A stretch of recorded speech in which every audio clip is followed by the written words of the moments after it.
All right, and we're starting in 3, 2, 1. Match start. University of Alberta. Their standard getting across the bump with no problem. So does their hero. Great job. Both teams in that resupply zone. The ammo purchase, I love the split screen. It highlights how coordination is so important. Both teams getting those projectiles, a pretty even split. And already the NUS standard taking some shots at that Artemis Sentry. That was such a sneaky little position too. It'll now switch over to engaging versus this red standard 3. A very even trade there. But notably, that damage that is dealt to the Sentry giving level 2 early over to NUS. Firing back. Artemis a slight level disadvantage. Ooh, some oh overheat my there. word. NUS now level 7. With the number of first projectiles blood. that they're firing is insane. The double kill coming across, and now level 8 for their standard. This is exactly what we were talking about with Isaac just before. Once they get that standard up in levels, it can just snowball and carry the game by itself. An excellent testament to the engineering by University of Singapore. Yeah, Singapore, I hope they can get that Sentry working. Based on its stagnant positioning, I'm going to assume its CV is not currently functional. I also do not see it spinning. I hope that's just an intentional code issue. Blue that standard 3 continue to be a menace on the field, now level 7. Coming behind the Artemis hero. The hero for NUS landing the hero shots onto the Sentry. Excellent job. That's not something we see all the time. The hero usually reserves its ammunition for base shots, but able to take out the Sentry extremely quickly. NUS Team Caliber will be able to move onto the base of the University of Alberta. And perhaps they're showcasing that, hey, their hero is not just a base destroyer like UW. It can also destroy opponents' robots. Hey, Glitter, glad you're enjoying the match. Thanks for being here in Twitch chat. Artemis doing a good job, at least, protecting their base. They are putting up quite a fight here. They're taking the kind of a Standard defensive 3 stance. needs to get back into the resupply zone and heal. Especially Body with blocking NUS at coming one in. shot is not the move. And now NUS taking this longer range positioning with their hero. And landing 1, 2. Missing 2. Hitting 3. Yeah, so when you fire hero projectiles back to back, your flywheels actually transfer quite a bit of momentum into those golf balls based on their mass. And so that second projectile will typically hit quite a bit lower than the first. And should have been a yellow card, I believe, or just a VTM issue for the hero of NUS. It's like perhaps it's a VTM issue. Alberta, with an opportunity here, we'll see if they're able to seize the moment or if they let it slip away. They've done a little bit of damage to the NUS Sentry. You can see it's only at 480 health now. I believe this is, the hero for NUS has a module offline. As previously stated, that means it's going to just serial die, giving XP over to the side of University of Alberta. 2 minutes left to go. If you're NUS, I think you should just go finish off the base. This is going to get a little scary if they don't. They need to move on to the base. If that hero revives and gets some ammo, it can destroy that Sentry very quickly. The standard also in threat here, but NUS putting on a show with this projectile launching rate. And securing an ace. Chewing through. I pause every time it does that because it's so loud here in the venue.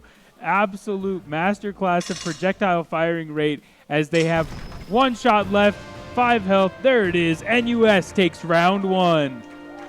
And not just the accuracy, but the precision of that NUS standard. You saw all those bullets were in a straight line. Yeah. All those projectiles making an absolute laser. 3, wobbling. 2, 1. Round 2 of Alberta versus NUS. The hero for NUS still not leaving the base. Having some issues. Yeah, it was doing that weird spinning, and now it's moving the wrong way. He's kind of in that near corner there, tucked away behind the blue base. University of Alberta doing a good job here. Both of their robots getting loaded up.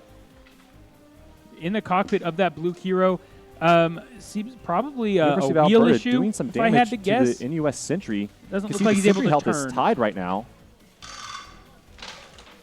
Alberta, they have a good chance here. The red robot kind of taking an angled approach. Firing Now a little bit Alberta low, but dealing a significant amount of damage. taking the lead against NUS, but NUS coming right back with their standard. Man, how do they do it? NUS always has the level advantage. But the sentry now for Artemis falling very, very low, and it will go down. That being the first blood is devastating, as NUS will just move straight on over. NUS on the blue side, their sentry still at 300 HP. Alberta keeping this one closer. Red standard 3 at level 5. Hopefully they can contend with this NUS standard as it starts laying into the red base. That will probably be a... Knocking I don't even off know. one of the panels? I have never seen that before. That was wild. You're not supposed to break the armor panels. It's supposed to be simulated damage. Simulated. And now the NUS hero spinning. NUS's standard continues to rule the roost. Fighting here now, very valiant from the University of Alberta, trading back and forth, dealing some damage onto that standard, but 4 levels down, that's a really tough ask. It's so hard. They're able to make it back to their base without dying. They did a good job. They were able to contest long enough They're that playing really NUS well. had to retreat and purchase more simulated projectiles. NUS's hero obviously not able to get out of the base this time, having some sort of drive issue, but notably not a module offline issue. If they were serial dying, they would be giving over XP. I'm going to assume it's just a wiring issue. Maybe a wire got pinched somewhere. Another fight here breaking out between the two standards.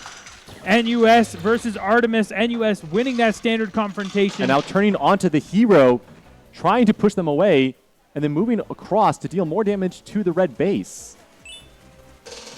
NUS moving back to the base. Shooting at an angle is a bit of an issue, but most of those projectiles still dealing full damage. NUS round 2, literally one bot this time. Last game, the hero was able to do a pretty significant amount of damage during See the Alberta hero now trying to line up. If that Alberta hero can get these off, it could catch up quite quickly. The base damage it could put out He's would allow got them one to more catch up. projectile left. Looks like it's going to have to go back to the base. But the Try again Alberta today. standard, red standard 3 coming in and now dealing damage.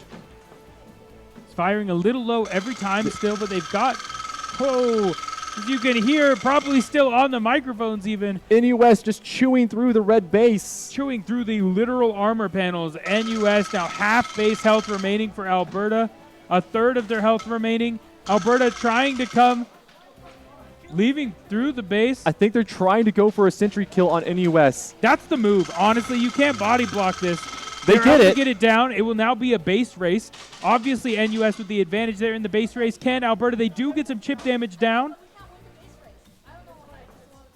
Where is the Alberta hero? There it Alberta's is. hero is the only shot they have to catch up. It is 63 to 1,500, but that's only It has 5 5 projectiles. projectiles. It has enough to get 1,000 damage down. But the NUS hero body NUS blocking. hero ramming quite. That was quite a bit of pushing. might I don't be know a if there yellow might be card. a yellow card coming across. It As doesn't the base matter. is taken out. NUS victorious in round 2. Wow! Congratulations to both team. Alberta really Putting up a punching strong case back. there. Yes. They were able to take advantage of the fact that NUS was having mechanical issues. They capitalized on that and made round 2.